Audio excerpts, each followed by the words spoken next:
Good evening. I'd like to call to order the Village of Gurnee Planning and Zoning Board for this Wednesday, February 17th, 2021. Can we have roll call, please? Howe, Here. Garrity, Here. Nordentoff, Here. Path, Here. Paysack, Riley, Here. and Sula. Present, we do have a quorum. If everyone would please stand and join me in the Pledge of Allegiance. I pledge allegiance to the flag States. To the republic for which it stands, one nation, under God, indivisible, with liberty and justice for all. Okay. First item on the agenda this evening is a minor sign exception for Tsunami Car Wash located at 4145 Grove Avenue. Clara? Tsunami Car Wash, located at 4145 Grove Avenue, is seeking a minor sign exception to allow an increase in the height of a ground sign along Grove Avenue from 10 feet to 13 feet 5 inches, which is 3 feet 5 inches, approximately 34% taller than allowed by right. The minor sign exception process can be used to allow up to a 50% increase in the height of a sign. A minor sign exception can be granted by the Planning and Zoning Board if they find the number, size, design, and placement of all proposed signs within the development to be consistent with the stated purpose of the sign regulations. The Planning and Zoning Board has the final decision-making authority in this matter. Okay, thank you. Is there someone here from Tsunami? Yes. If you could use the microphone, please. Hello? Yes. It's working? Yes, it is. Oh, great. Hello, everybody. My name is Art Solis. I'm with North Shore Sign, and I'm working with Louis over at the Tsunami Car Wash to add the $4 express portion on top of the existing double-face display. When I initially went over there to talk to him, he had a grandiose idea. So let's put it on top of the car drive-through on all three sides so people can see it. And I said, I don't think that's going to work. It would be too much for the village to accept the channel letters up there on all three sides. Let's look at something a little less. If all you're trying to promote is the $4 car wash, then let's try putting it on top of the existing sign so it can be seen in both directions. He accepted that, I drew it up, and now we're presenting it.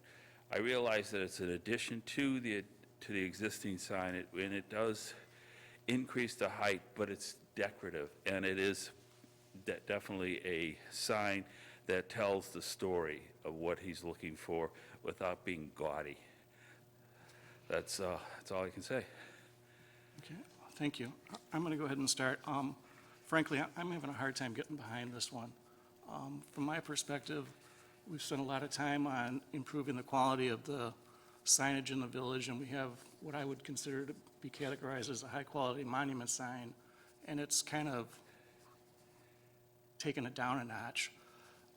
In addition to that, I drove by there on Saturday, and even with all the snow that's on the ground, the existing visibility seems to be really good right now. And right now it's in character with some of the signs that are immediately around the property. So that's my 2 or 3 cents worth. Any other comments? I concur with you, Jim. Any others? Dave? Yeah, I'm in line with your thought on this as well, and it didn't seem to be in character with just trying to advertise the nature of the business itself. It was, here's the deal, you know, I mean, and I know we can't regulate content or whatever, but the only thought is, the petitioner brought up a point of like, well, what he wanted to do is he wanted to have it on 3 sides of the building and so forth, and we brought it down to this. So if we don't have this, what else is the petitioner going to be able to do to advertise in a sense? His $4 express, are we going to end up with, you know, banners hanging off the side of the building that are blowing in the wind, or, you know, what other things or you know, freestanding ones that put on the sidewalk, or what else is potentially going to end up being on site, you know? I think that's an excellent topic for somebody from staff to Yeah. address. So we do have temporary sign regulations. They would allow for either a banner or a freestanding sign. They are limited in size, and they are limited in how long they would be allowed. Just off the top of my head, I think it's up to, is it 90 days for a temporary sign, or 60 days? We changed it in 2015. I believe it's 60 days, but that's total for the entire year. Okay. I mean, are they able to put up another freestanding sign? Another freestanding sign, no. No, okay. Is there any signage available on the walls or on the canopies like he indicated? They have the maximum number of signs So currently. to answer your question, Dave, it sounds like they'd have to come back to us for some sort of variance, if there's an alternative to what they're asking for tonight. And it is 60 days for the temporary signage. Okay. Great, that's all I had, thank you. Okay, thanks, Dave. Any other questions or comments? Yeah, go ahead, Brian. Go ahead. You know, just to go back to what Dave was talking about, you know, if you drive around the village, particularly during spring, summer, and fall, it's not uncommon to see those little temporary signs that people stick in the ground everywhere. Right. And I guess if I have to choose between the topper on this sign for, it says $4 Express, or having 30 of those signs out in front of the car wash saying $4 car wash here, and I'd rather have this. Because I know while this might not be, you know, permitted on this 60-day issue, you know, then it becomes an enforcement issue.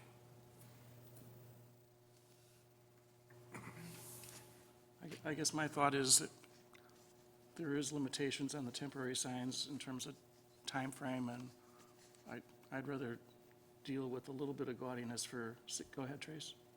Okay, Sorry, yeah. I'd rather deal with a little gaudiness for 60 days than 365 days. Edwin? I'd just say, personally, I didn't think it looked all that bad. It doesn't look really like it goes with the sign all that well. But if they would have came to us originally with a tagline on the sign, on the monument sign itself, built into that monument sign, even if they added another foot onto it, we probably would have let it go. I mean, I've seen this in other sign issues that we've had before us, where something like this would not be out of character as long as it was built into the sign. So I don't have a real problem with it.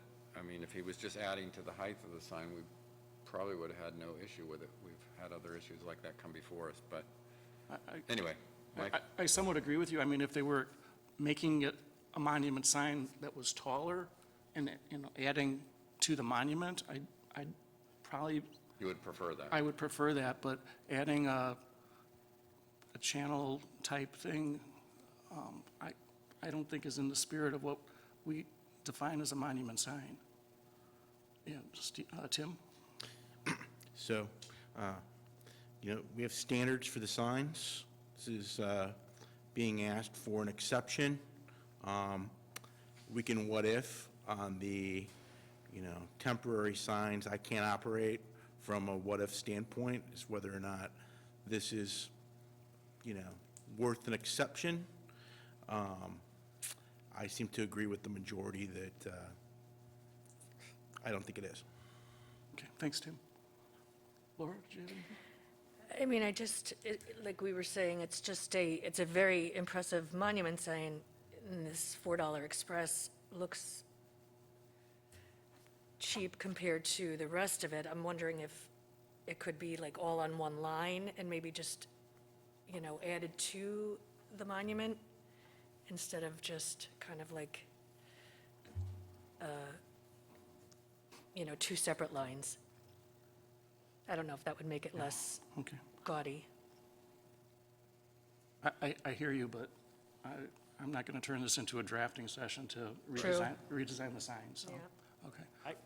The last comment I just want to make is that I was just hoping for something of higher quality. I'm hoping for something of higher quality. you know, Exactly. Relative to what's already there, and in the spirit, again, of what we did to have all the heavy lifting that was put into trying to get the sign ordinance to where it was. I mean, that we didn't that didn't happen overnight. So, Yeah. you know, I don't want to forget where we came from and all the work that this village put into getting the sign ordinance where it is today. So I want to, you know, stay in deference to that too, you know? Yeah. I don't know how many of you served when Dick McFarland was still on the planning and zoning board, but he would have had a heyday with this one. So, is anyone willing to advance a motion? Yeah, Tim? A motion to approve the petition of Tsunami Car Wash located at 4145 Grove Avenue for minor sign exception to allow the height of the monument sign to increase from 10 to 13 and a half feet. We have a motion. Do we have a second? I'll second it. Second by Mr. Papp. Any discussion? Roll call, please. Howe, Nay. Garrity, Nay. Nordentoff, Nay. Taft, Nay. Riley, Nay. and Sula. Nay. Motion fails unanimously. Ordinarily, we are the body that can say yes, but I do believe there's appeal to the village board. There is an appeal process they could take to the board if they Right, wanted to. okay. So I would encourage you to work with staff and do your research in terms of how to anticipate the village board might react. There's nobody here from the public, so I'm not going to open the floor to the public. The next meeting scheduled is March 3rd, and I did see we had a public meeting scheduled. Is that still on course? Okay. Other than that, a motion to adjourn would be in order. So moved. Okay, thank you. Second? All in favor, say aye. Aye. Aye. And I didn't catch, I think it was Tim and then second by Brian, but I'm not sure. Good. All right, stay warm, everyone. Be well.